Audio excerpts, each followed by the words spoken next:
দরজায় কড়া নাড়ছে সনাতন ধর্মাবলম্বীদের সবচেয়ে বড় উৎসব দুর্গাপূজা।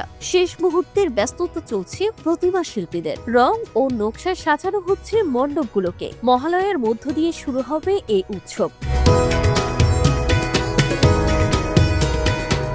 প্রতিমা শিল্পীরা জানাচ্ছেন, প্রতিবারের মতো এবারও তারা প্রাণপণ পরিশ্রম করছেন। মাটির প্রতিমাকে তুলির আঁচড়ে জীবন্ত রূপ দেওয়ার এই মুহূর্তগুলো সবচেয়ে চ্যালেঞ্জিং এবং আনন্দেরও। কাজের মুহূর্ত শেষ, এখন আমাদের খুবই কাজের করছে ধুমধাম তাড়াহুড়া কাজের খুব চাপ। ঠিক আছে, প্রতিমা বলতে দুর্গা প্রতিমা একটু আমরা এখন বর্তমান দুর্গা প্রতিমার কাজই করতেছি। এখন দুর্গা প্রতিমার এই দুর্গা পূজার পরে ছাড়া তো অন্য প্রতিমার কোনো কাজ করা যাবে না। তো দুর্গা পূজার পরেই কালী পূজা, কালী পূজার পরেই তো আবার কিছুদিন পরে সরস্বতী পূজা। মাঝে এই পূজাটা একটার পর একটা আসতেই আছে, কাজ করতেই হবে। সারা বছরের চাপটা দুর্গা পূজার সময় বেশি, আর হচ্ছে আপনার সরস্বতী পূজার সময়। পুজোর আগাম প্রস্তুতি দেখতে আসা দর্শনার্থীরা জানালেন, সারা বছরের অপেক্ষার প্রহর শেষ হয়ে আসছে। সজ্জিত মণ্ডপ আর প্রতিমা দেখে উৎসবের আবহ অনুভব করছেন তারা। মা এই যে ঠাকুর আসবে, ঠাকুর নামানো, তারপর ঠাকুরকে ডাকের পরানো দেখানো, এইসবই খুব ভালো লাগে। মা আসছে, এটাই বেশি ভালো লাগে। কেনাকাটা তো সবসময় লাগেই থাকে, কিন্তু মা আসার যে আনন্দটা, ওটা তো একবারই আসে বছরে। দুর্গা পূজায় অষ্টমী দেওয়া, তারপরে আমরা এই যে 108টা প্রদীপ জ্বালাই মাকে, সে সময় মায়ের পাশে বসে যে আমরা যে আনন্দ পাই, যে বলার মতো না।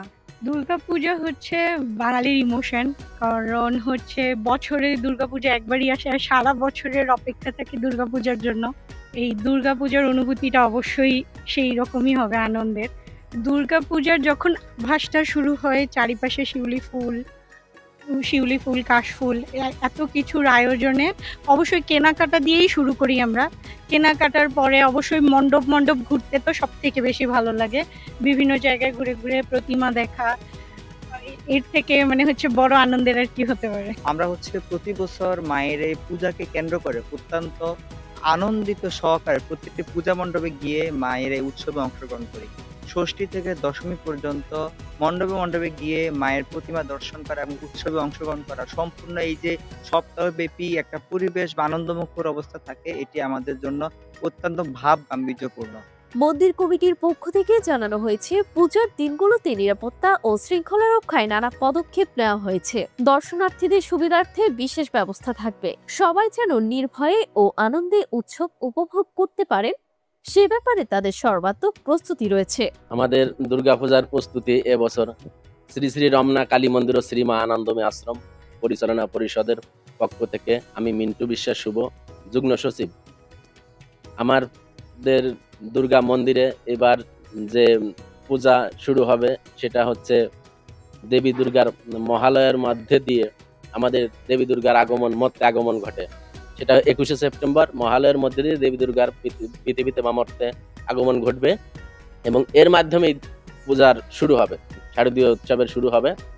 এবং এটার মহালয়া শেষে 28 সেপ্টেম্বর থেকে আমাদের শারদীয় দুর্গা উৎসব মহাষষ্ঠীর মাধ্যমে শুরু হবে। এই বিষয়ে আমাদের সব রকম প্রস্তুতি প্রায় শুরু হয়েছে অলরেডি। আমাদের যে প্রতিমা যে কারিগর আছে তারা প্রতিমার কারুকার্য কার্যক্রম শুরু করছে, তারা অলরেডি বিভিন্ন কাজ শেষ করছে। এখনো রঙের কাজটা শেষ হয় নাই, প্রসেসিং আছে, চলমান আছে।